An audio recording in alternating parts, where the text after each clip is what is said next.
अस्सलाम वालेकुम, this is Amar academy from online Quran and biology learning. बच्चों, आज हम 9th क्लास की बायो के साथ आपके सामने हाजिर हैं और आज का जो हमारा टॉपिक है वो हमारे पास है मेटाफेज, एनाफेज, टीलोफेज और साइटोकाइनेसिस।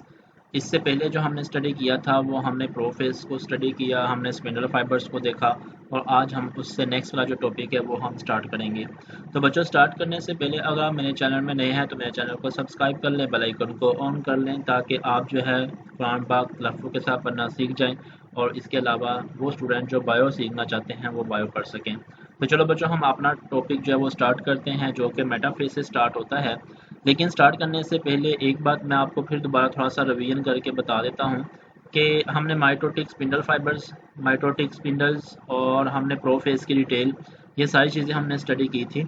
और पहले हम डायग्राम से इसको अंडरस्टैंड करेंगे, मेटाफेज को, एनाफेज को, टीलोफेज को, फिर हम इसकी रीडिंग की तरफ आएंगे। तो ये बच्चों आपकी बुक में एक डायग्राम दी गई है। आप अपनी बुक जो है बच्चों हमेशा याद रखें, जब भी मैं आपको ये पढ़ाता हूँ तो आप अपनी बुक जो है वो ओपन कर लिया करें ताकि वो जो कुछ होता है वो बुक में होता है। अगर आपने डेफिनेशन पॉइंट आउट करनी है तो वो भी आप कर सकते हैं, एमसीक्यूज भी कर सकते हैं, डायग्राम भी देख सकते हैं। इस तरीके से आपको मेरा टॉपिक जो है वो जल्दी समझ आएगा। तो यहाँ पे ये देखें, सबसे पहले मैं आपको इसलिए समझाता हूँ, ये माइटोसिस का साइकिल दिया गया है और यहाँ से ये इंटरफेज जो आपके पढ़ चुके हैं, सबसे पहले हमने स्टडी की थी, उसके बाद फिर प्रोफेज, ये भी आप पढ़ चुके हो। लेकिन अगर आप प्रोफेज को देखें तो प्रोफेज की तीन यहाँ पे जो ना वो डायग्राम दी गई है। नंबर 1 ये है, नंबर प्रोफेज 2 ये है और प्रोफेज की तीसरी जो डायग्राम है वो ये है। तीन प्रोफेज दी गई हैं। इन तीनों में मतलब वो क्या क्या चेंजेस आती हैं वो तरतीब से दिखाई गई हैं। तो मैं आपको सबसे पहले यहाँ पे बता देता हूँ। यहाँ पे आप देखेंगे तो यहाँ पे न्यूक्लियस भी आपको नज़र आ रहा है और यहाँ पे अभी सेंट्रियोल दो में डिवाइड हो रहा है और स्पिंडल फाइबर्स अभी बन रहे हैं, ठीक है। और यहाँ पे ये जो क्रोमोसोम्स है ये अभी क्रोमाटिन की फॉर्म में, यानी कि थ्रेड लाइक स्ट्रक्चर्स है अभी ये मुकम्मल क्रोमोसोम्स नहीं बने। तो यहाँ पे अभी ये काम हो रहा है। और अगर हम नेक्स्ट पेज पे देखें तो यहाँ पे देखें कि यहाँ पे जो क्रोमोसोम्स है वो डुप्लीकेट भी हो चुके हैं और क्रोमोसोम्स बन भी गए हैं। और यहाँ पे देखिए कि स्पिंडल फाइबर्स बन रहे हैं और स्पिंडल फाइबर्स बच्चों मैंने आपको लास्ट वाले टॉपिक में बताए थे। जिन बच्चों ने वो टॉपिक नहीं सुना तो वो टॉपिक सुन सकते हैं, मैं डिस्क्रिप्शन में उनका जो लिंक है वो मेंशन कर दूंगा। और बाकी ये है कि मेरी प्लेलिस्ट में 9th क्लास की जो प्लेलिस्ट है वहाँ पे जाके भी आप वो टॉपिक सुन सकते हैं। तो यहाँ पे ये है कि ये देखिए स्पिंडल फाइबर्स बन रहे हैं, सेंट्रियोल्स अपने अपने पोल की तरफ आ रहे हैं और ये स्पिंडल फाइबर्स बन रहे हैं अभी, और यहाँ पे अभी न्यूक्लियस मौजूद है। और उसके बाद अगर आप देखेंगे तो यहाँ पे देखें तीसरी प्रोफेज में यहाँ पे न्यूक्लियस गायब हो गया और ये देखें जो सेंट्रियोल्स हैं वो अपने अपने पोल की तरफ आ चुके हैं और यहाँ पे स्पिंडल फाइबर्स सारे बन चुके हैं जिसको हम माइटोटिक स्पिंडल भी कहते हैं, ठीक है।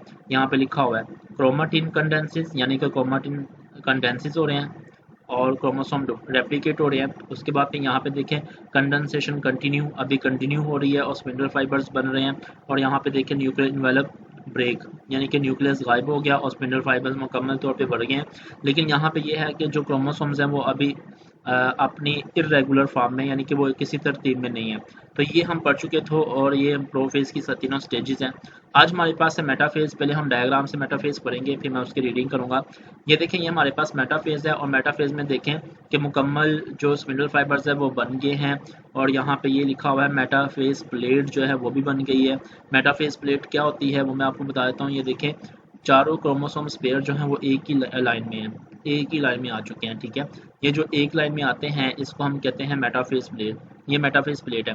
तो हमेशा जब मेटाफेज होगी तो मेटाफेज में यही कंडीशंस होती है और इस कंडीशंस को आपने याद रखना है कि इस तरतीब में अगर हो तो आपको डायग्राम समझ के पता लग जाना चाहिए कि ये कौन सी फेज़ है, ये मेटाफेज फेज़ है।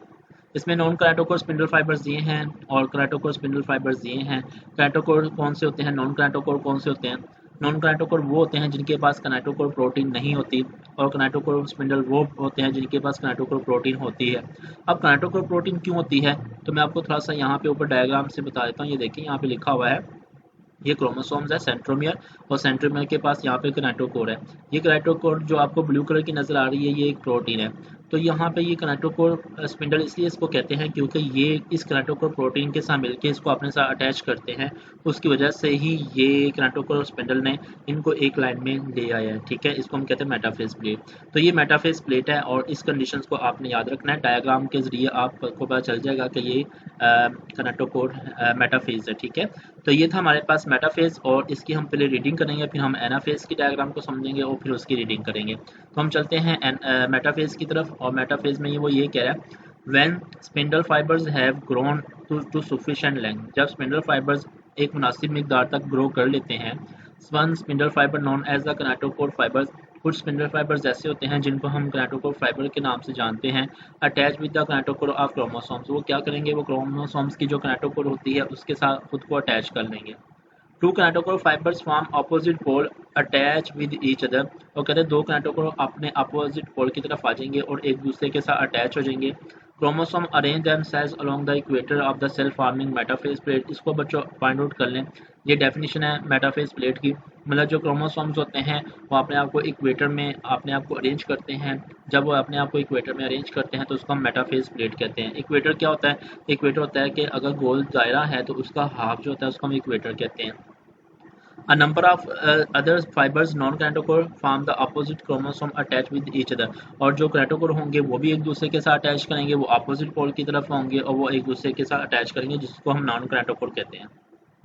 तो मैं डायग्राम से फिर आपको ये रीडिंग थी इसकी और मैं आपको थोड़ा सा समझा देता हूँ। ये देखें, ये इक्वेटर होता है, इक्वेटर होता है, ये देखें बिल्कुल हाफ साइड पे बिल्कुल दरमियान में दायरे के सेल्स के दरमियान में ये मौजूद है, इसको हम इक्वेटर कहते हैं। और जब ये इक्वेटर बनाते हैं तो इसको हम मेटाफेज प्लेट कहते हैं। तो कहते हैं कि जो किनेटोकोर फाइबर है वो क्रोमोसोम्स के किनेटोकोर के साथ अटैच होंगे और जो नॉन किनेटोकोर है वो बिल्कुल इसके अपोजिट डायरेक्शन में। ये देखें, इन्होंने किसी को अपने साथ अटैच नहीं किया, ये बिल्कुल इसी तरह होंगे। ठीक है, नॉन किनेटोकोर स्पिंडल। अब हम चलते हैं नेक्स्ट पेज पे जो कि हमारे पास है एनाफेज। एनाफेज का मतलब होता है अलग-अलग होना, एना मींस अलग-अलग। तो यहाँ पे देखिए सिस्टर क्रोमोसोम सेपरेट्स लिखा हुआ है तो मतलब क्रोमोसोम्स अलग-अलग हो गए। अब क्या होगा, अब ये होगा कि किनेटोकोर स्पिंडल्स और नॉन किनेटोकोर स्पिंडल्स ये एक दूसरे के साथ मिलेंगे और एक दूसरे के साथ मिलके हर क्रोमोसोम्स को जो पेयर होता है सिस्टर क्रोमोसोम्स को उसको खींचेंगे। जब उनको खींचेंगे तो वो अलग-अलग हो जाएंगे। जैसे ये देखें, ये अलग हो गया, ये अलग हो गया, ये अलग हो गया, ब्लू वाला भी देखिए अलग हो गया। तो ये पेयर फार्म में था और इन्होंने पेयर फार्म को अलग-अलग कर लिया और सिंगल क्रोमोसोम्स बन गए। ठीक है, इसको हम कहते हैं एनाफेज। ये एनाफेज हो गया। अच्छा, अब एनाफेज की रीडिंग करते हैं और फिर इसको समझते हैं कि एनाफेज क्या होता है। तो यहाँ पे एनाफेज के बारे में बता रहा है कि when a kinetochore spindle fibre connects with the kinetochore of chromosome, जब किनेटोकोर स्पिंडल फाइबर्स क्रोमोसोम्स के किनेटोकोर को खींचते हैं, it starts to pull toward the originate of chromosome. तो ये क्या करते हैं, ये सेंट्रोमेयर से उसको अलग करने की अलग होना शुरू हो जाते हैं, उसको खींचते हैं और अलग होना शुरू हो जाते हैं। The pulling force divide the chromosome sister chromatids and they separates. जो पुलिंग फोर्स होती है वो क्या करती है, क्रोमोसोम्स को डिवाइड करती है, यानी कि फोर्स इतनी स्ट्रॉन्ग होती है कि वो क्रोमोसोम्स को डिवाइड करना शुरू कर देती है, अलग करना शुरू कर देती है और आहिस्ता आहिस्ता उनको क्या कर देती है, सेपरेट अलग कर देती है। This sister chromatids are non sister chromosome. अब ये जो सिस्टर क्रोमाटिड्स थे यानी कि जो डबल थे उनको सिस्टर क्रोमाटिड्स कहा जाता है। जब वो अलग हो जाएंगे तो अब उनको क्या कहा जाएगा, ये सिस्टर क्रोमोसोम्स है। They are pulled apart toward the respective centromere, और कहते हैं इनको खींचा जाएगा अपने अपने पोल की तरफ। Other spindle fibres non kinetochore are elongate, और दूसरे होंगे वो भी इलोंगेट लेंथी होंगे, लंबे होंगे। At the end of anaphase, जब एनाफेज कंप्लीट हो जाएगी, cell has succeeded separating identical copies chromosome into two groups of opposite pole. तो कहते हैं इस तरह क्या होगा कि दोनों अपने अपने पोल की तरफ जो क्रोमोसोम्स अलग हुए हैं जिनको हम सिस्टर क्रोमोसोम्स कहते हैं ये वाले, तो वो अपने अपने पोल की तरफ अलग हो जाएंगे और इस तरह क्या होगा कि एक दो ग्रुप बन जाएंगे हमारे पास। ठीक है, जैसे ये देखें, जब ये चीज़ थी तो इसको हम सिस्टर क्रोमाटिड्स कहते हैं। जब इन्होंने इनको खींच के अलग अलग कर दिया तो ये सिस्टर क्रोमोसोम्स है और ये दूसरे सिस्टर क्रोमोसोम्स है। अब ये अलग, ये तो अभी थोड़ा सा आपको दिखाया गया, ये और पीछे चले जाएंगे और ये वाला जो सेट है ये एक इस साइड पे आ जाएगा और ये वाला जो सेट है वो इस पोल की तरफ आ जाएगा, अपने अपने अपोजिट पोल की तरफ आ जाएंगे। तो इस तरह एनाफेज कंप्लीट हो जाएगी जब अपने अपने पोल की तरफ आ जाएंगे। जैसे ही अपने अपने पोल की तरफ आएंगे तो ये एनाफेज कंप्लीट हो जाएगी। उसके बाद फिर एक नई फेज स्टार्ट होती है जिसको हम कहते हैं टीलोफेज, जो कि ये है टीलोफेज दिखाई गई। यहाँ पे क्या होता है, डॉटर न्यूक्लियाई फॉर्म। यहाँ पे जो डॉटर टीलोफेज में प्रोफेज का रिवर्स होता है। प्रोफेज में आपने देखा कि प्रोफेज में पहले कंडेंसेशन हुई, फिर सेंट्रियोल्स ने स्पिंडल फाइबर्स बनाए और उसके बाद फिर न्यूक्लियस गायब हो गया।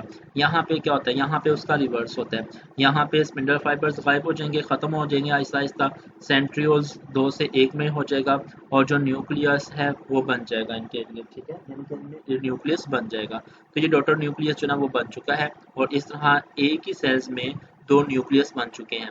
जब यहाँ तक ये हो जाएगी तो यहाँ तक हमारी जो कैरियोकाइनेसिस है यानी कि डिवीजन ऑफ न्यूक्लियस वो कंप्लीट हो जाएगी और जैसे ही डिवीजन ऑफ न्यूक्लियस कंप्लीट होगी तो टीलोफेज कंप्लीट हो जाएगी, ठीक है। अब हम टीलोफेज की रीडिंग करते हैं, फिर आपको समझ आ जाएगी। यहाँ पे ये देखें, telophase is the reversal of the prophase. Telophase जो है वो प्रोफेज का रिवर्स है, उल्टा है, यानी कि जो काम प्रोफेज में होता है उसका उलट कहाँ पे होता है, उसका उलट टीलोफेज में होता है। A nuclear envelope form around each set of the separated chromosome, कहता है कि हर एक न्यूक्लियर इन बनेगा, यानी कि एक नया न्यूक्लियस बनेगा। जो एक सेट उधर गया था और एक सेट अपोजिट पोल की तरफ गया था, उनके इर्द गिर्द एक न्यूक्लियस बन जाएगा दोनों के, और इस तरह 2 न्यूक्लियस बन जाएंगे। Both set of chromosomes no surrounded by the nuclear envelope. अब दोनों जो सेट्स हैं वो एक मेम्ब्रेन के इर्द गिर्द आ जाएंगे, मतलब उनके इर्द गिर्द मेम्ब्रेन आ जाएगी और उनको सराउंड कर लेंगे, उनको घेर लेंगे। Unfold back to the chromatin, और फिर ये दोबारा जो क्रोमोसोम्स में कन्वर्ट हुए थे, कंडेंसेशन हुए थे, ये दोबारा किस में आ जाएंगे, क्रोमाटिन, यानी कि थ्रेड लाइक स्ट्रक्चर में आ जाएंगे। न्यूक्लियर डिवीजन इज कंप्लीटेड, इस तरह न्यूक्लियर डिवीजन कंप्लीट हो जाएगी। But cell divides has yet one more step, लेकिन अभी तक सेल कंप्लीट नहीं हुआ, अभी कैरियोकाइनेसिस यानी कि न्यूक्लियस डिवाइड हो चुका है। अभी एक स्टेप और रहता है जो कि साइटोकाइनेसिस का। जब साइटोकाइनेसिस हो जाएगी तो इस तरह फिर ये है कि मुकम्मल सेल डिवाइड हो जाएगा।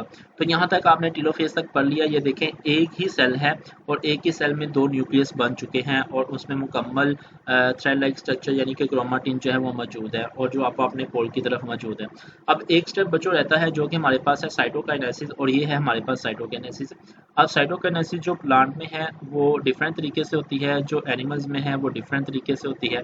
तो ये साइटोकाइनेसिस की मतलब लिखी गई है, यहाँ पे लिखा हुआ है। जो फर्स्ट पैराग्राफ है वो एनिमल सेल के बारे में है और जो सेकंड पैराग्राफ है वो प्लांट सेल में है। यानी कि एनिमल सेल में साइटोकाइनेसिस कैसे होती है वो हम डिस्कशन करेंगे और प्लांट सेल में कैसे होती है वो हम डिस्कस करेंगे। तो इसको हम डायग्राम से ही देखेंगे और डायग्राम से ही आपको समझ आएगी। साइटोकाइनेसिस यहाँ पे तो ये दिखाई गई है, जब साइटोकाइनेसिस कंप्लीट हो जाएगी तो ये 2 सेल्स बन जाएंगे। इस तरह देखें कि जब इंटरफेज में, ये देखिए इंटरफेज में एक सेल था तो वो एक सेल किस तरह 2 सेल्स में कन्वर्ट हुआ।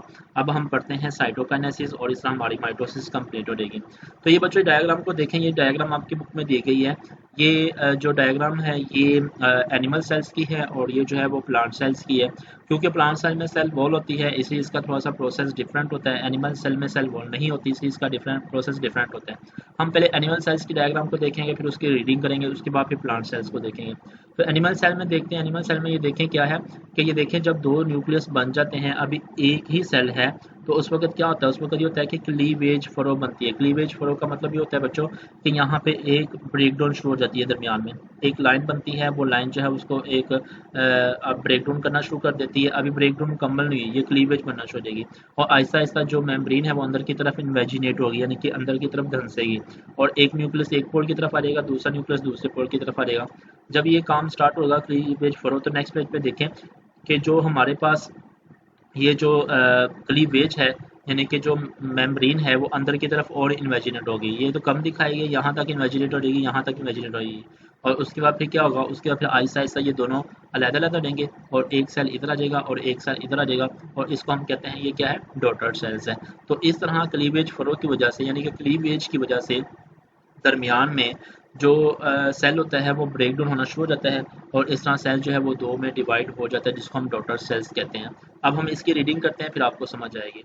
तो यहाँ पे साइटोकाइनेसिस एनिमल सेल में कैसे होती है वो बता रहा है। Cytokinesis the division of the cytoplasm, ये पॉइंट आउट कर लें, ये डेफिनेशन है साइटोकाइनेसिस की, यानी कि साइटोप्लाज्म जब डिवाइड होता है तो उसको हम कहते हैं कि ये क्या है, cytokinesis.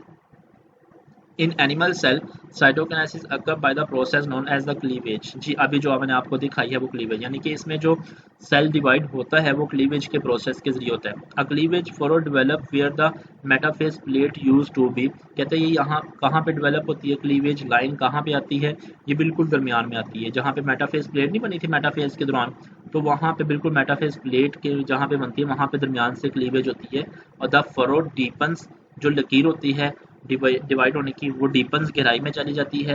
And evenly pinches the parents into two daughter cell, और यहाँ तक कि दो पेरेंट सेल्स होता है उसको पिंच ऑफ कर देगी, पिंच ऑफ का मतलब इसको अलग कर देगी दरमियान से, और इस तरह दो डॉटर सेल्स बन जाएंगे जैसा अभी मैंने आपको दिखाया।